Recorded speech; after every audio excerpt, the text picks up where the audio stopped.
Hey, what's going on? It's Bebop here, and today I want to talk about tanking. All right. One of the biggest problems in this game is the lack of tanks. Now, why could that be?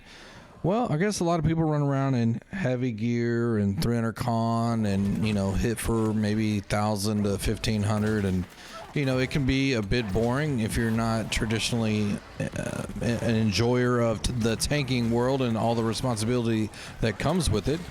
What you could do is go into an M1 or an M2. I'm in an M2 right here, and just wanted to mess around. We couldn't get a lobby as far as I signed up for DPS, sat there for 20-30 minutes, couldn't get a lobby.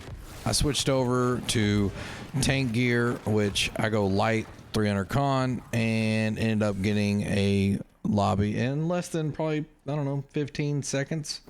So everybody's waiting for a tank, but no one wants to tank. But you can make tanking fun by going light and going sword and shield, or you can go great sword, and you can go hammer for the secondary is usually going to be the best option. And just try to change it up so it's more fun. You're doing more damage. If you look here, I end up, forgetting to put my Carnelian in the sword that I switched to. But I'm hitting, 3-4K or so, per hit and doing some damage. And sometimes you're going to do more damage than the DPS in these M1s and 2s while people are trying to figure out how to play. And you can also help people try to play and work on your skills as a tank. But I think AGS really needs to look at Season 6, increasing the rewards that tanks get. Now, they did in these randomized mutations. When you sign up, you get thrown into one. If you're a tank or a healer, you do get bonus rewards, a little bit more cash. But I think there needs to be something more for the tanks.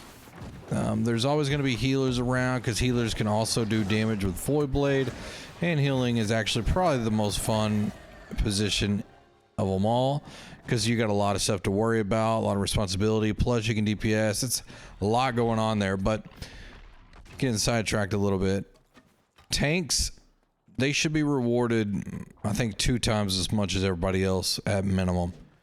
Now, how would you do that with gold? Or dark matter is not really a matter. It's not going to increase people want to tank. It's going to have to be gold. I mean, I really don't know any other way you're going to be able to do it to make people want to tank more. I think gold's got to be it per run, for M3, if, DPS gets 1,500, healers get 2,500, and tanks get, 4,500 or, 5,500 or 5,000. Something's got to be really done to, want to get people to tank. And gold's the way. A lot of people complain about it's very hard to make gold in this game. There's plenty of ways to make gold in this game, and I'm going to work on a video and come out with that sometime this week.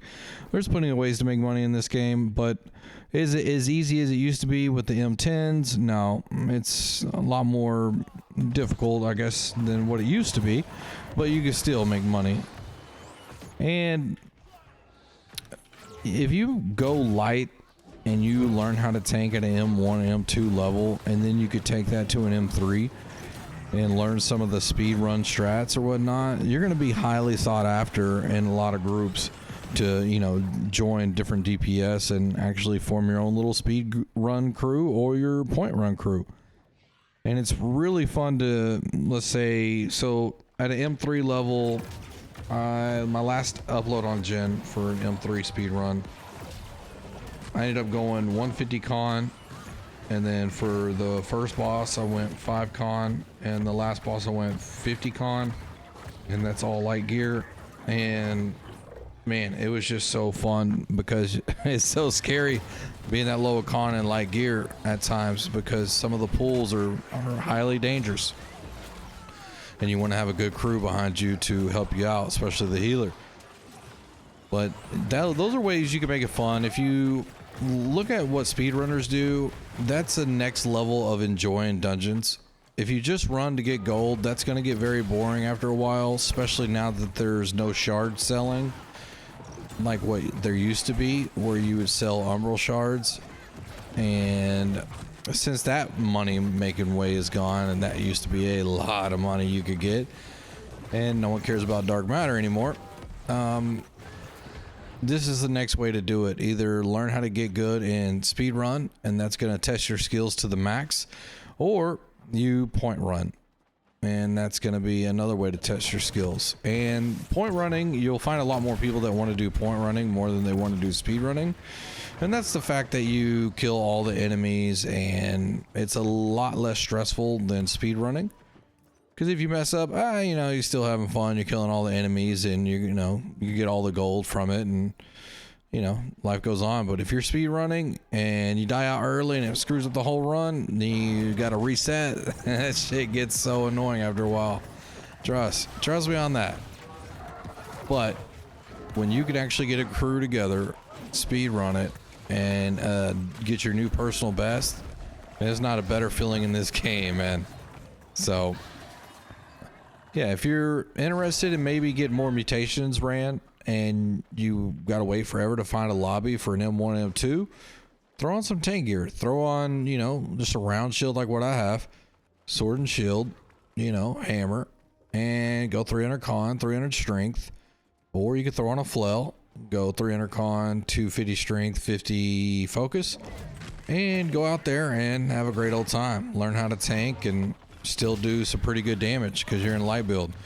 You can do it pretty much in any dungeon at an M1, M2 level, and it will test you at times, especially if the healer's learning and they're not on point with the sacred. So that's a way to spice it up, make it interesting. Plus you're learning a different role, different perspective. And when you do that, you learn the game in a whole different way. So when I started really learning the game is when I stopped tanking and I went to DPS, and then I went to heal, and you heal all the way up, you know, and DPS all the way up to an M3 level. You know, you're going to learn a lot. So you're going to see what the healer, especially the healer, you're going to learn how much aggro they get when they throw their sacred down or any heals down, and the importance of DPS getting the crawlers off of the healers or the archers off the healers. It's just a way to learn the game in a whole new way. So don't be afraid, you know, get out there. M1s and M2s are meant for making mistakes. Okay.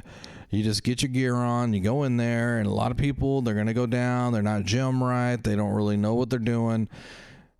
Just the best way to set it up is have a whole set of opals. I don't even know what my set is right here. I don't know why I have all this ice stuff on.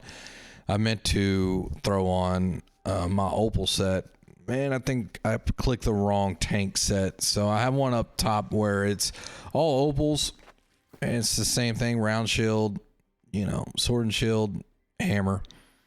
But with the M1, M2 combo, if you go all opals and then carry an amulet of frozen protection, one of fire protection, one of void protection, one of nature protection, you're good to go. Okay, that's all you need. And you can just change out the amulet whenever you get into whatever dungeon. You can even carry a strike or a slash amulet. Like strike amulet would be great on this guy, and you know, slash amulet on the last boss.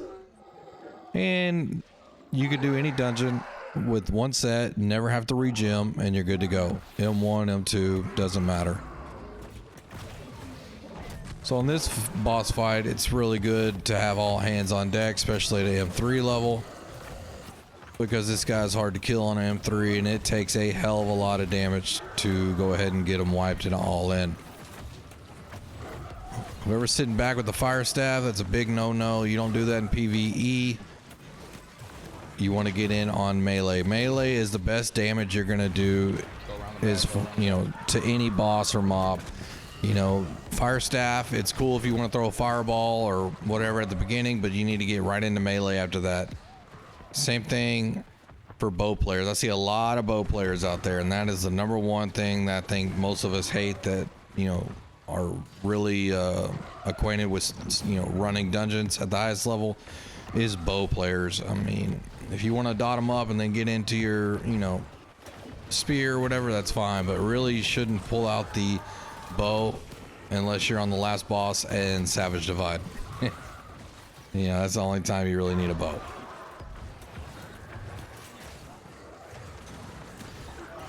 There we go. Get them wiped.